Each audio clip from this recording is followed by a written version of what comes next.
Welcome to the Author to Authority podcast. And today we're going to talk about branding, but we're going to talk about it from a unique perspective. Because if you are a solopreneur or a consultant, a professional, you are still the CEO of your company, and you need to think of branding in that way. Amanda, welcome to the show. Amanda is a brand strategist and designer that partners with serial entrepreneurs, freedom seekers, and multi-passionate empire builders, love that, delicious words, to craft branding that feels right, works hard, and looks awesome. She brings a holistic, structured approach to branding that helps you make your next level of business the best one yet. And she has over 17 years of experience across a wide range of industries and clientele. Welcome to the show, Amanda. Thank you so much for having me, Kim. So I always love getting into it right away. So Let me just ask you straight out, why do you need to approach branding like a CEO? Yes. So to sum it up, basically, the only way your business will grow to the next level, beyond you, to scale, whatever, is you have to think of it as its own entity, right? It's not just you, even if you're a solopreneur or service provider or consultant, like you said, you have to think of it as its own creature. And the way to do that is to approach it like a CEO, okay? Instead of saying, what do I want to do? I mean, that's still part of it because you're steering the business. You kind of shift your frame set to what is good for my business. What is the direction I want for my business?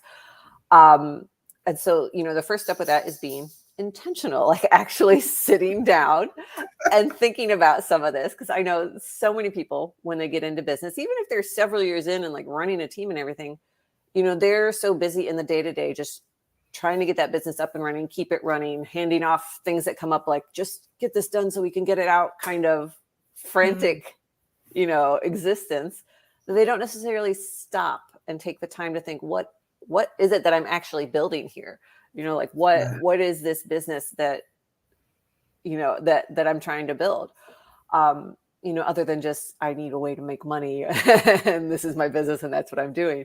But what is the long-term goal? What is the vision for it? Yeah.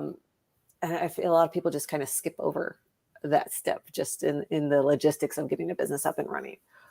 But once you do that, once you sit down and figure out what it is you want this business to be, that's actually so clarifying, because then, when you come to decisions in your business, whether it's design direction, messaging and copy, partnerships or opportunities that come up, publicity opportunities or things like that, you have some guidelines. You can say, okay, does this fit with the vision I wanted for my company? Is this a good client given what I said I wanted to build? Is this a good service I should explore offering based on what I said I wanted to build? Is this ad or blog post or email or whatever I'm putting out, is that communicating in a way that supports the business I want to build? So it's about, being intentional with shaping it.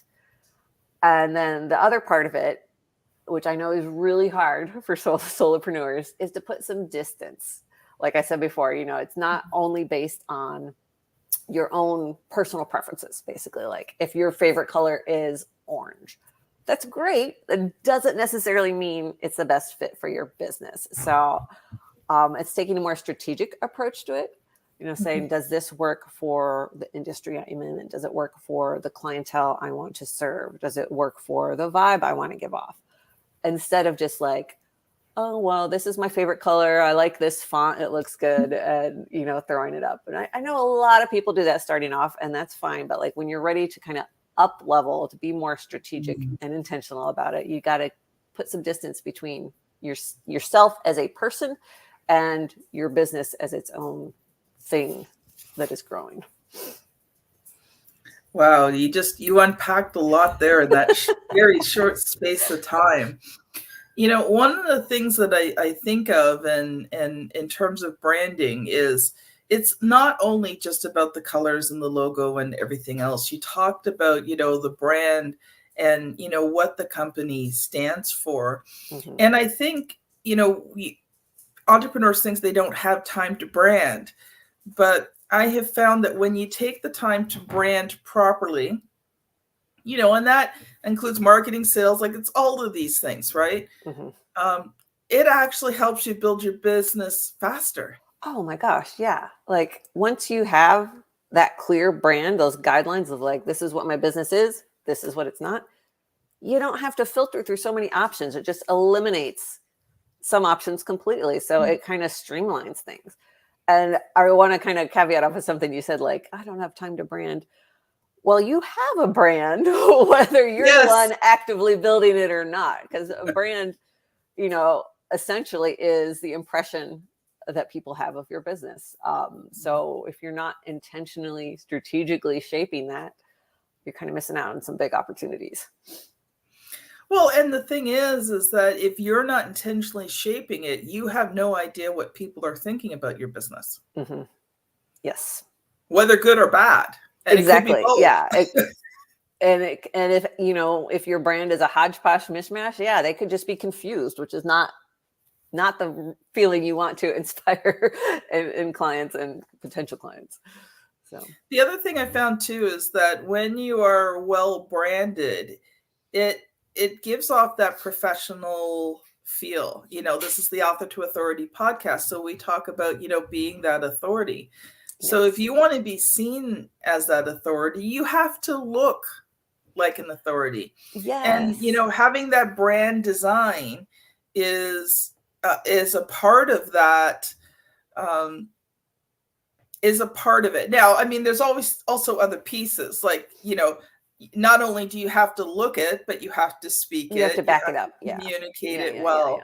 There's other things, but if someone goes to your website and you've used this template, this Miss Podge template, that's not going to give a professional feeling. Whereas if you have a well-designed brand, who your target market is, because that's part of the branding. It's part of the marketing. I mean, all of these things you're talking about aren't just branding.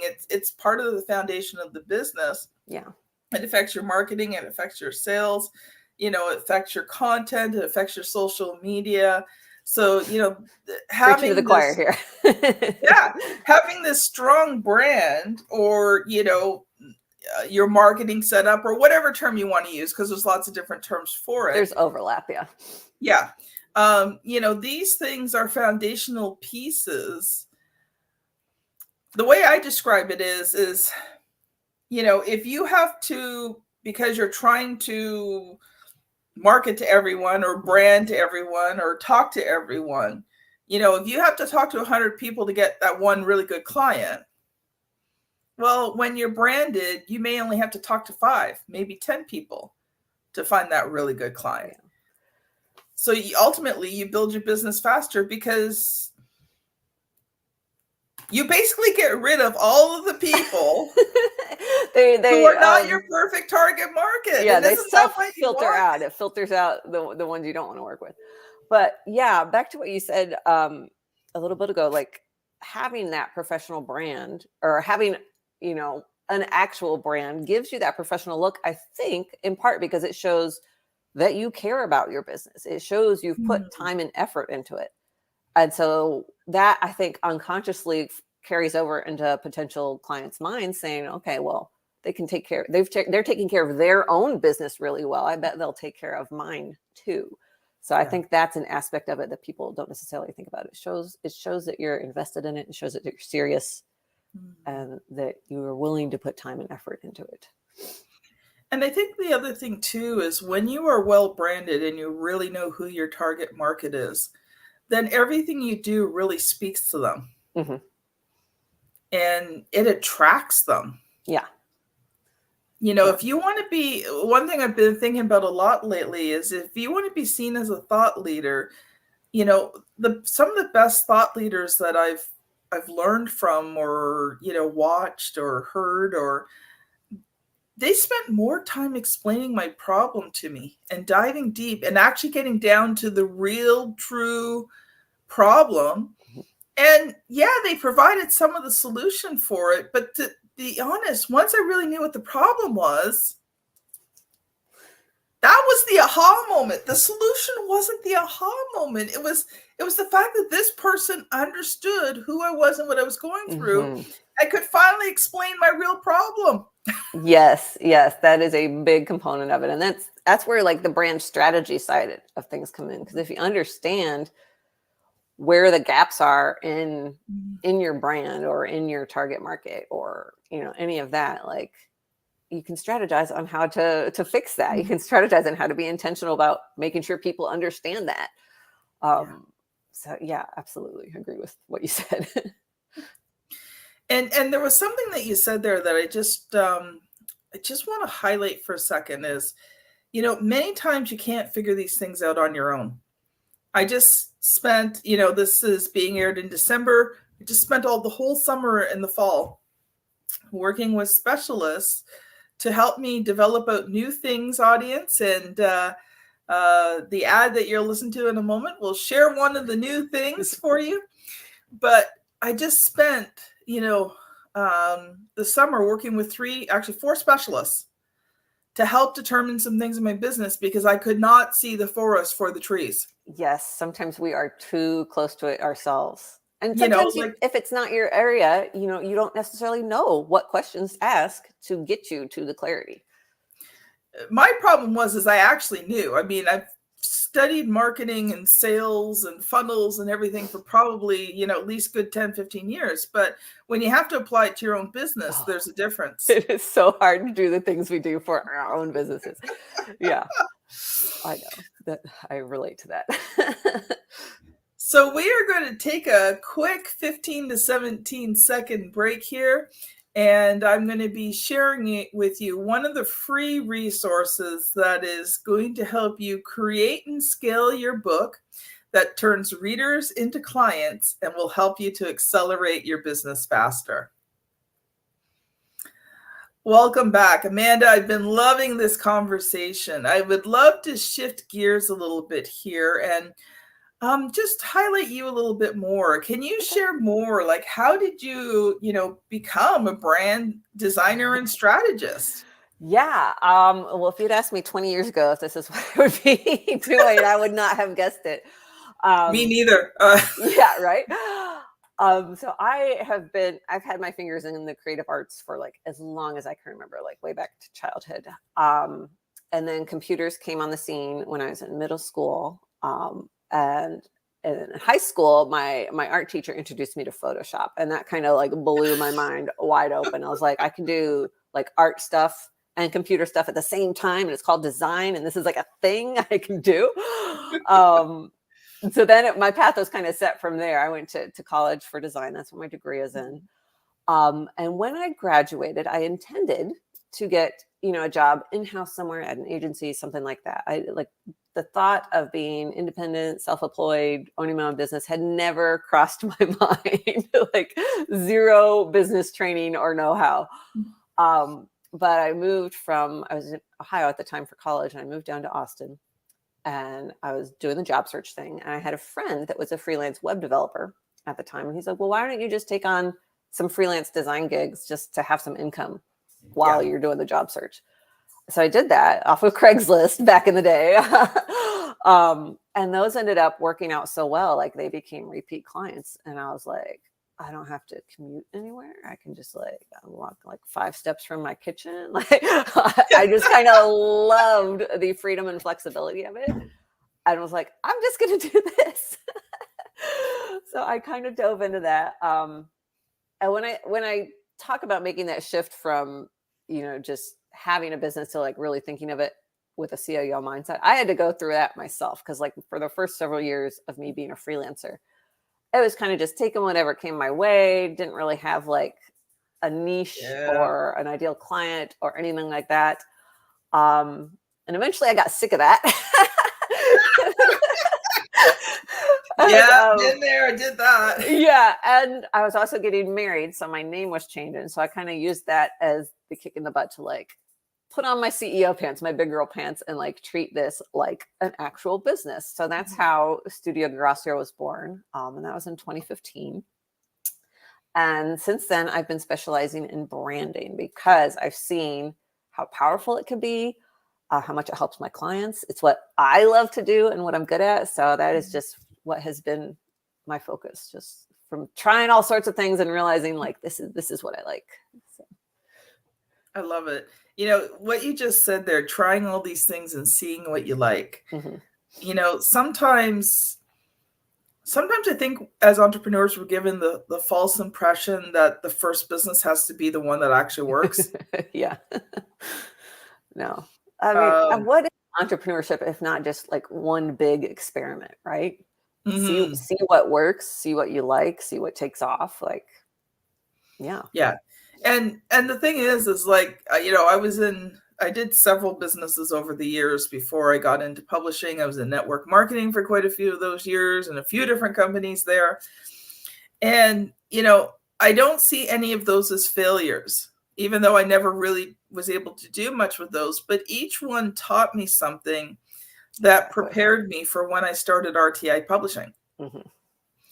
And I can look back and, you know, I can actually, won't take the time for the show, but I can actually look back and say, okay, here was a change point. Here was a change Mm-hmm. point. Here was something that, you know, radically changed my mindset, my point of view. And then even, you know, the last 8 years since I started ghostwriting in 2015, just to earn some extra money, even through that, I can walk you through step by step through some of the stages that I've gone through, you know, that has brought me to where I am today. And as much as the journey hasn't always been very fun, I can tell you that end of last quarter of 2019 going into 2020 was not a fun time for me. Actually, I was debating whether I closed the business because I hit Christmas. I had just enough money in the bank to pay my freelancers and give them a small Christmas bonus, and I had nothing left in the business. And I had no sales coming in January. It had been one of those years. Yeah. And, you know, I'm really thankful to God because he just said, Kim, just have hope. 2020 is going to be better. Now, I know for many people, the pandemic hit. Sorry. The funny thing about 2020 was that, you know, I have a 90-day sales cycle. So generally from the time I start generating leads, it takes about 90 days before I really start to see, you know, business coming in. Mm-hmm. So I went into 2020 January. Okay, it's going to take me about 3 months. You know, thankfully my husband worked. He had a really decent job. So, you know, it wasn't like we were going to lose the house or, you know, I was going to end up on the streets or there wasn't going to be food in the house, you know, but there wasn't a lot of money for anything else. Yeah. Okay, because that's what my business did. It brought in the money for the extra things. But I was like, okay. And then March hit. And I was starting to see a little bit of business coming in.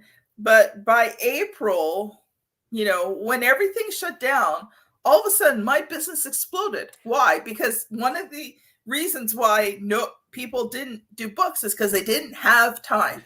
Now they're locked down with nothing else to do. And my phone's ringing off the hook going, Kim, I'm ready to do my book now.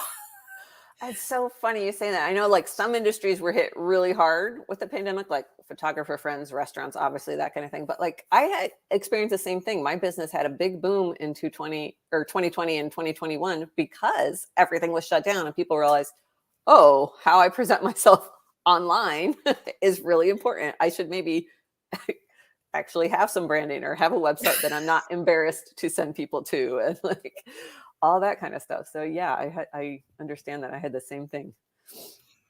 You know, and it's funny because it just, you know, for some people, you know, it was so horrible, but because of what I went through in 2019, I actually could in a sense minister or have empathy for those who were going through it because, you know, December 25th, I was sitting with an empty bank account, right? So I understood where people were.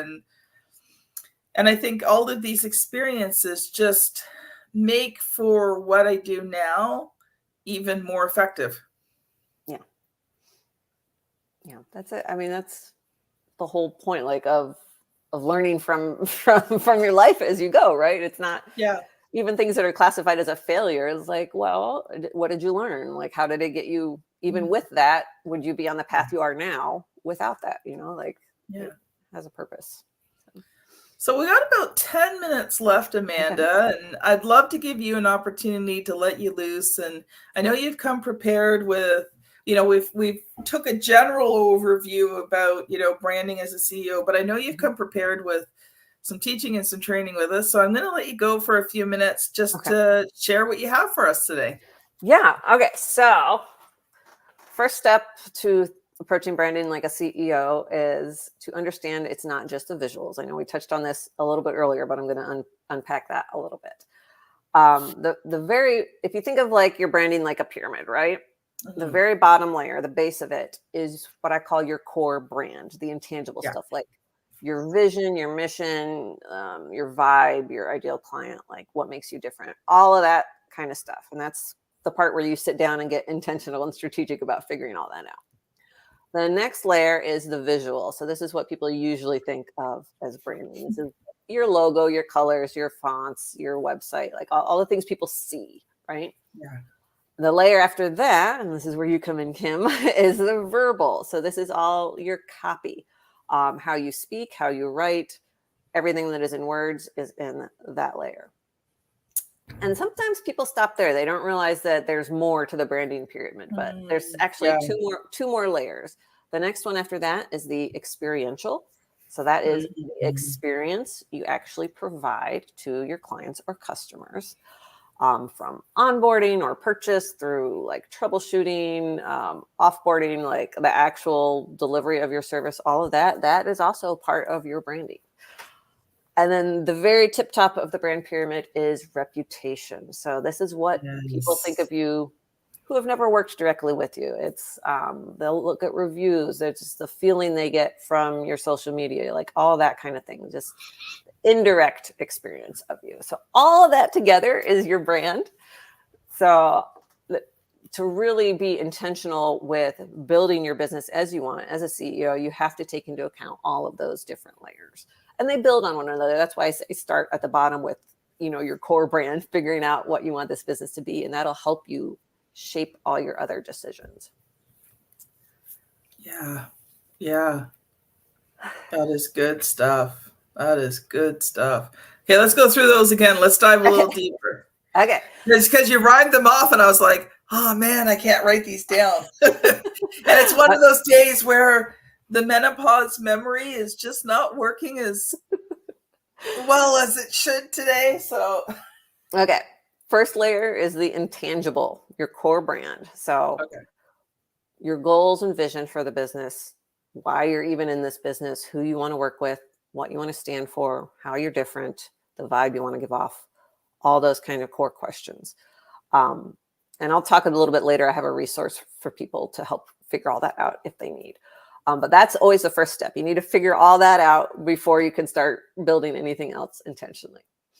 So once you have an idea of that, especially like the vibe and what you're trying to communicate, that can help guide the next level, the visual. So that's everything you see, again, like your logo, your color palette, your fonts, everything that you have designed, print, web, whatever, social media templates.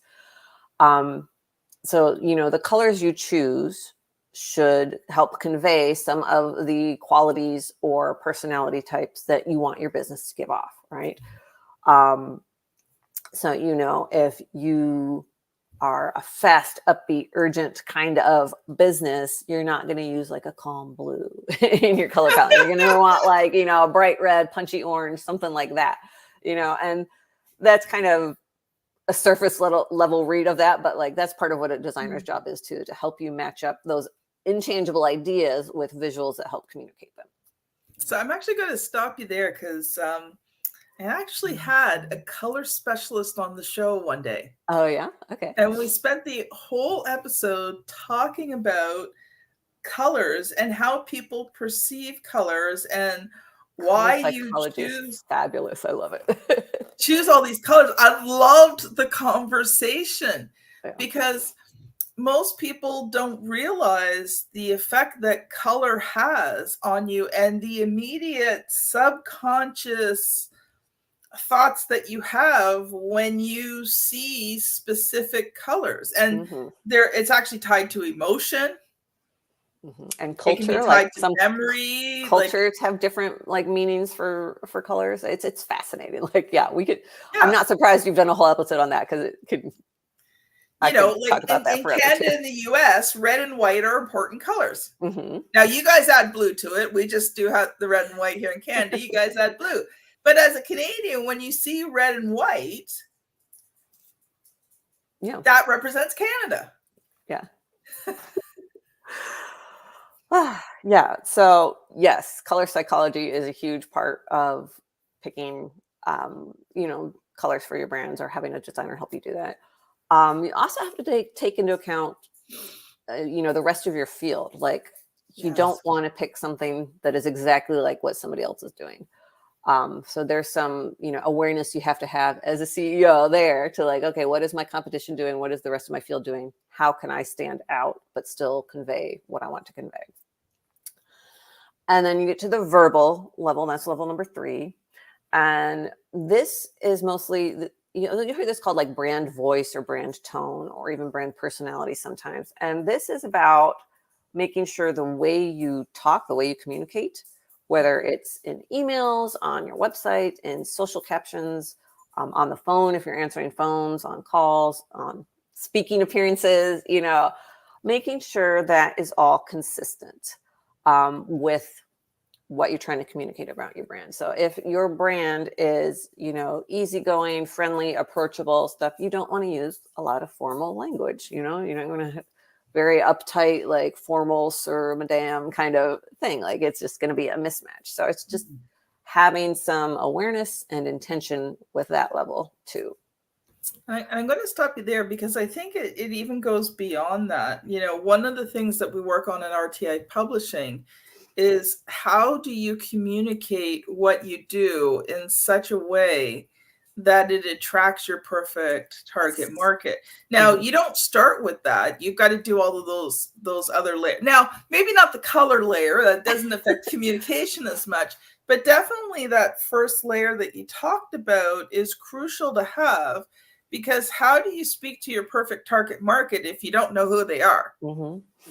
And But how can you convince them to choose you if you don't know what makes you different or what you offer or what you stand for? Yeah. But when you have those things in place and then you communicate it, whether it be on social media, whether it be on videos, whether it be speaking gigs, whether it be in your book, when you have that effective message, you use it everywhere. Yeah. You use it at network meetings when you introduce yourself. The funny thing is when, I challenge some of my clients to be able to either explain their book or explain their business in less than a minute. Mm-hmm. That's surprisingly hard sometimes. Well, the thing is you want to be able to answer 3 questions, right? Mm-hmm. Who do you serve? So that varies, specific without getting too long. Who do you serve? How do you serve them? What is your unique way of serving people that brings transformation? Mm-hmm. And then who are you in relationship to those first 2, right? There's a reason why I called myself the extraordinary word ninja. It's actually part of the branding. It's part of my personal branding as the CEO of RTI Publishing. Yeah. I can say I'm a word ninja. I have personally written over 150 books and worked on over 200. I am a word ninja. And it's fun. And it's fun.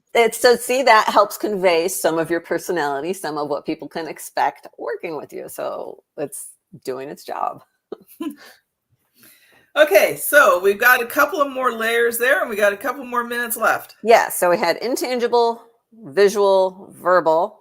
Next one is experiential. So again, this is the actual experience you provide to clients. And this is basically making sure that the experience you provide lives up to the expectations you set up with all those other layers. Like, if one of the things you want to be known for and that's important to you is high quality work or reliability or something like that, you need to deliver on it. You need to keep that brand promise, right? Mm-hmm. And that is, everybody from people who are actually paying clients, to sales calls that don't end up booking, to people you meet at networking events. Like, the experience people have with your brand directly should help support all of the things you want your brand to stand for and communicate. And even, you know, after, for paid clients, after the project is done, how do you maintain that relationship with your brand? Like, what do you do after that supports your brand vision and your brand promise? I think sometimes people don't necessarily think about that. They think about it like, okay, sign them, do the thing, done. But it's more comprehensive than that. It lasts longer than that. And then the last tip of the pyramid is reputational. And this one you don't really have any direct control over. But if you've got that clear core brand, you've built out your visuals and your verbals to support that, and you provide a good experience, those all other 4 layers, then your reputation will take care of itself. Like, you'll build a reputation that you want, that you're proud of, that is accurate to what you're trying to build. And one more note on that is, if for some reason you do get a bad review or a bad press coverage or something, how you respond to that is also part of your brand. So you want to make sure any response you have to, you know, things that come up is still in line with what you're trying to build. I couldn't agree with you more. Yeah. And sometimes the best way to deal with a negative review is not to deal with it at all. Yeah. I mean, again, this comes back to having some self-awareness as a CEO. Like, is there any merit to this critique? If not, you know, ignore it, go anyway. If there is, then address it or fix it or whatever. But, you know, there's some things that just happen, you know, like packages get lost in the mail, electricity or internet is down, whatever, you know, things happen. And sometimes people are just cranky. So, like, maybe it's not anything you or your business actually did, but, you know, kind of weigh it. And there's also haters. Yeah. And, you know, haters will actively promote against you. And I've learned that with haters, don't play their game. They want you to react. Oh, yeah, they're trying to get a rise out of you. Yeah. Because they're better at this than you are. What's the saying? Like, don't engage with the level of stupidity. They'll beat you at their own game. Something like that. I love that. I've never heard that said that way before. Love it. Love it. Say that again, because I think I was laughing. I don't think I'm saying it right. It's like something like don't engage with stupid at their level, because they'll beat you with more experience, or something along those lines. I'd have to look up the exact quote, but yeah. Oh, Amanda, I have loved today's conversation. We have time for you to give one final thought, and then if people have enjoyed this conversation, how can they connect with you? Yeah. So my one final thought is, if you do nothing else for your business, stop, pause, take the time to figure out your core brand.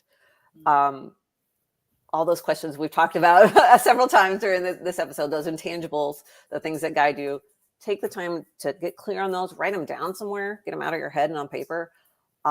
You'll find that so useful as an exercise, I think. I do have a resource that helps with that. It's a free download called Branding Brainstorm. As basically all the questions I walk my clients through in the brand strategy phase. You just go to Guerassio/branding-brainstorm, and you can get it there. Otherwise, you can find me on LinkedIn. That's where I play around most days, social media wise. And then my website, of course, is a great way to get in touch with me too. Awesome. Thank you so much, Amanda. If you've enjoyed today's video, I highly suggest you go back, scan back a bit, a few episodes to episode 434, how you can use a brand video to build trust. If you are on YouTube, you will see the thumbnail here somewhere that you can click on. If you're on your podcast app, just, take the finger and just move it back a bit. And that video will build on what you have learned today. Audience, thank you so much for listening, and we will see you on the very next episode. Bye now.